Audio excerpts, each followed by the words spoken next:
Hello my dear students, आप लोगों का मोहता कॉलेज में हार्दिक अभिनंदन है।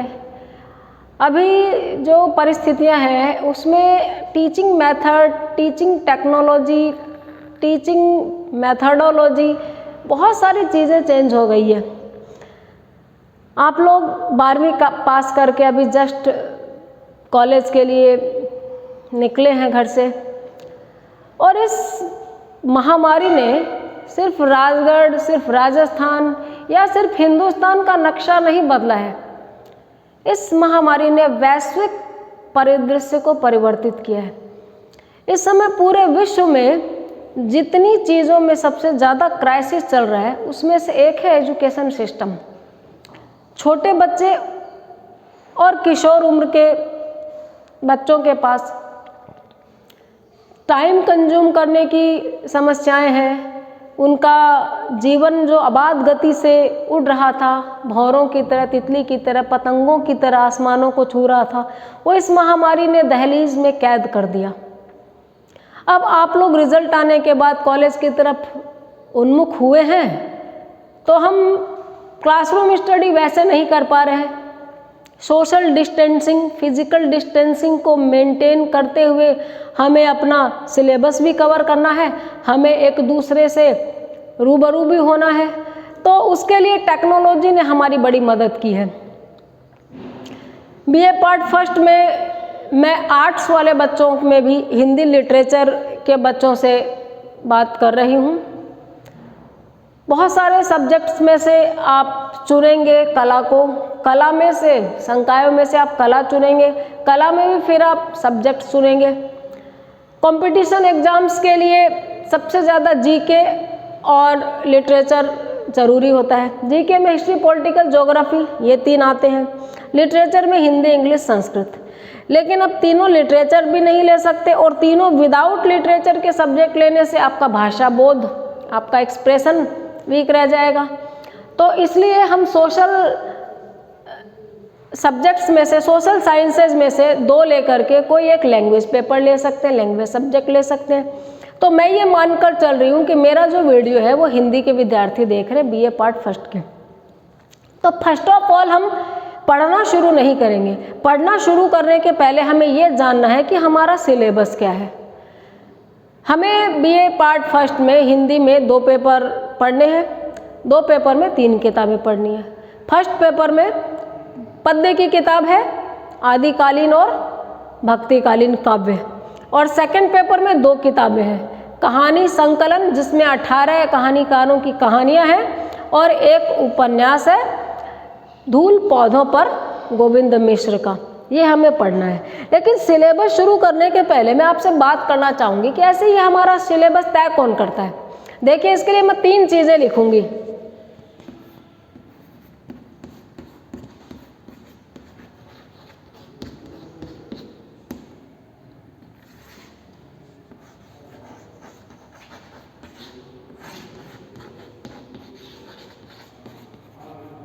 इसमें मैं 3 चीज़ें ये लिखूँगी जिसके बारे में हम बात नहीं करेंगे तो हमारा चैप्टर, हमारा सब्जेक्ट शुरू नहीं होगा।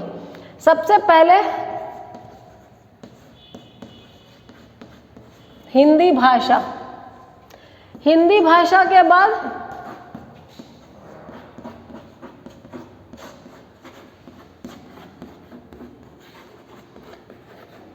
हिंदी भाषा, फिर हिंदी भाषा का साहित्य, और इसके बाद आता है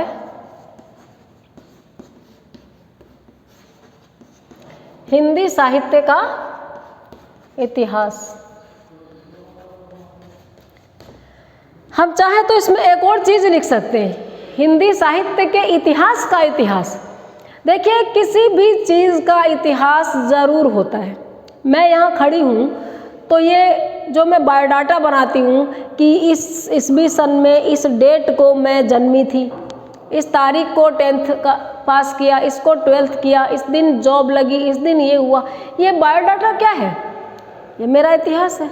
ये कुर्सी है यहाँ पर, इसका भी एक इतिहास है। ये पहले किसी पेड़ की लकड़ी थी, उसके तने को काटा गया, घिसा गया, रंधा करके, कलर करके, और लकड़ी के इसमें लोहे के पाए जोड़ करके इसको मेज और कुर्सी के रूप में हमारे सामने रखा गया। छोटी सी मेज और कुर्सी का भी एक इतिहास है। तो हिंदी साहित्य एक बहुत बड़ा विषय है, उसका भी एक इतिहास है। और फिर उस इतिहास को सबसे पहले किसने बताया, उसके बाद किसने बताया, पहले वाले में कमियां क्या थी, पहले वाले में खामियां क्या थी, दूसरे वाले ने कितनी कमियां दूर कर दी, आज हिंदी साहित्य के इतिहास लेखन में हम कहाँ तक प्रोग्रेस कर चुके हैं। ये हो गया हिंदी साहित्य के इतिहास का भी इतिहास। तो सबसे पहले हिंदी भाषा 700-800 ईस्वी में हिंदी भाषा प्रचलन में आई। भाषा के उद्गम पर अगर मैं बात करूं तो सबसे पहले वैदिक संस्कृत, लौकिक संस्कृत, पाली, प्राकृत, अपभ्रंश, अवहट्ट और फिर हिंदी। अवहट्ट जो है वो पुरानी हिंदी कह सकते हैं।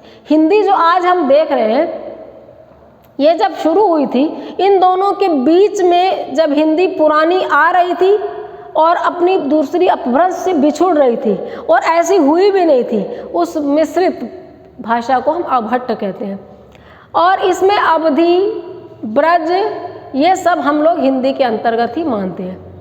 हिंदी एक बड़ी भाषा है, 5 इसकी उपभाषाएं हैं, 18 इसकी बोलियां हैं। इन सब के बारे में हम इसमें पढ़ेंगे। राजस्थानी भी उसमें आती है, बिहारी भी उसमें आती है, भोजपुरी, मैथिली, मगही ये सब बिहारी के, अवधी, बघेली, छत्तीसगढ़ी पूर्वी हिंदी के हैं और खड़ी बोली, हरियाणवी, राजस्थानी ये सब हमारे पूर्वी पश्चिमी हिंदी का है। तो सबसे पहले हिंदी भाषा आई 700-800 ईस्वी में। फिर कॉमन सेंस की बात है, भाषा आने के बाद ही भाषा में लिटरेचर लिखा जाता है। तो बाद में हिंदी भाषा में हमने साहित्य लिखना शुरू किया। अब जब हिंदी भाषा में साहित्य लिखना शुरू कर दिया तो सवाल होने लगे कि हिंदी का पहला कवि कौन है, हिंदी की पहली रचना कौन सी है, हिंदी के पहले साहित्यकार कौन से हैं। उसके बाद इस किताब को, इस सब्जेक्ट को बोला जाने लगा हिंदी साहित्य का इतिहास। हिंदी साहित्य के इतिहास में फिर वही कालक्रम, वर्गीकरण, कवियों का रचनाओं के आधार पे, समय के आधार पे, उनकी राजकालीन प्रवृत्तियों के आधार पे विभाजन होने लगा।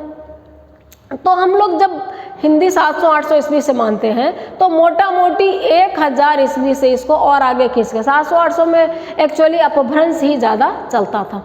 तो 1000 ईस्वी से हम मानते हैं कि हिंदी साहित्य के इतिहास लेखन की और हिंदी साहित्य के इतिहास लेखन की परंपरा, हिंदी साहित्य के लेखन की परंपरा, कविताओं की परंपरा विकसित हो गई। अब हिंदी साहित्य के इतिहास में सबसे पहला नाम जो आता है वो गारसा द तासी का आता है। गारसा द तासी ने फ्रेंच भाषा में हिंदी साहित्य का इतिहास लिखा, इस्तवार दैला लिटरेचर एंदुई हिंदुस्तानी। ये फ्रेंच भाषा में था, वो फ्रांस के विद्वान थे। हिंदी साहित्य में रचित प्रथम इतिहास ग्रंथ के रचयिता है गारसा द तासी। उनकी पुस्तक का नाम है, इतिहास पुस्तक का नाम है इस्तवार दैला लिटरेचर एंदुई हिंदुस्तानी। एक बार में बड़ा अजीब लगता है लेकिन 2 बार 3 बार पढ़ेंगे तो ये हमें सरल लगेगा। इसका दूसरा भाग भी प्रकाशित हुआ 1847 ईस्वी में।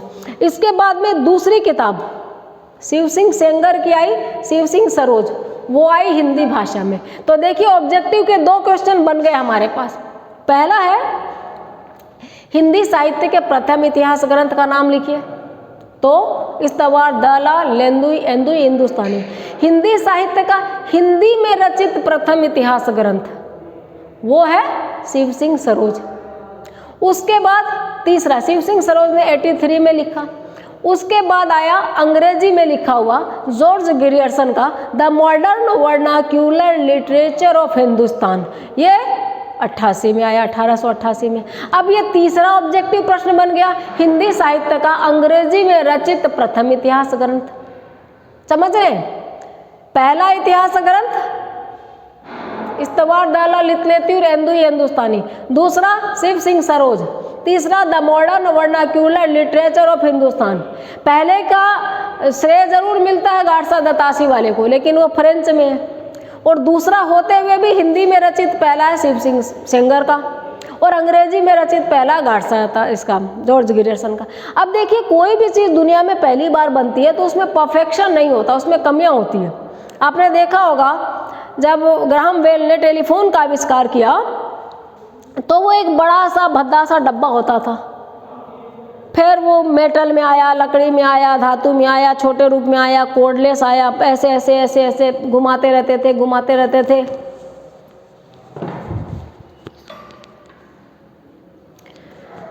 घुमाते घुमाते फिर वो फ़ोन मिलता था, और उसके बाद ऐसा फ़ोन आया जो घर भर में रेंज पकड़ सकता है बिना तार का।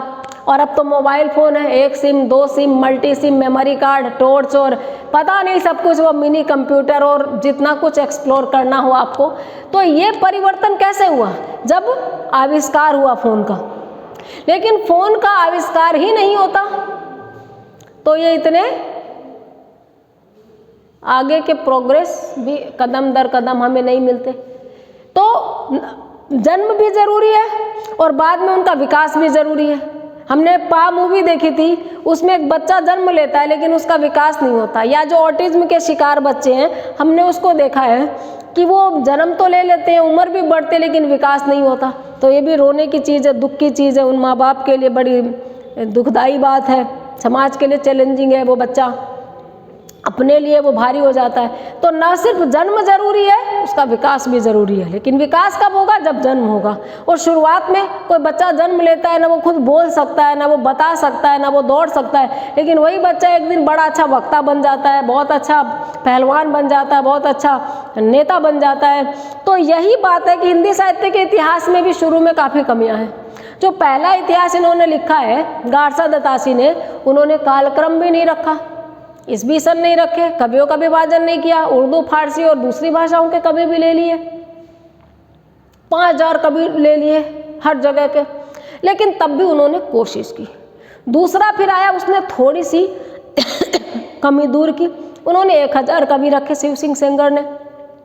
अब तीसरे जो आए जॉर्ज ग्रियर्सन, उन्होंने फिर एक नई कोशिश कर दी, उन्होंने काल विभाजन की कोशिश कर ली।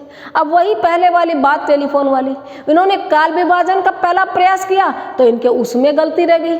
इन्होंने नाम अध्याय की तरह रख लिए, कहीं प्रवृत्ति पे रख लिया दरबारी काव्य, कहीं विक्टोरिया के नाम पे रख लिया, कहीं 11वीं सदी का आंदोलन।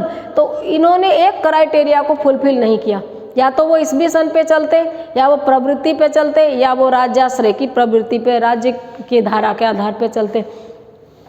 लेकिन उन्होंने शुरुआत की। इसके बाद मिस्र बंधुओं ने मिस्र बंधु विनोद लिखे, 2 भाग में आया, वो भी बहुत वृहत ग्रंथ है। और मैं फाइनली उस बात पे आऊँगी जिसको हमारे लिटरेचर में सिलेबस में बहुत बड़ा रोल मिला हुआ है। 1929 में आया हिंदी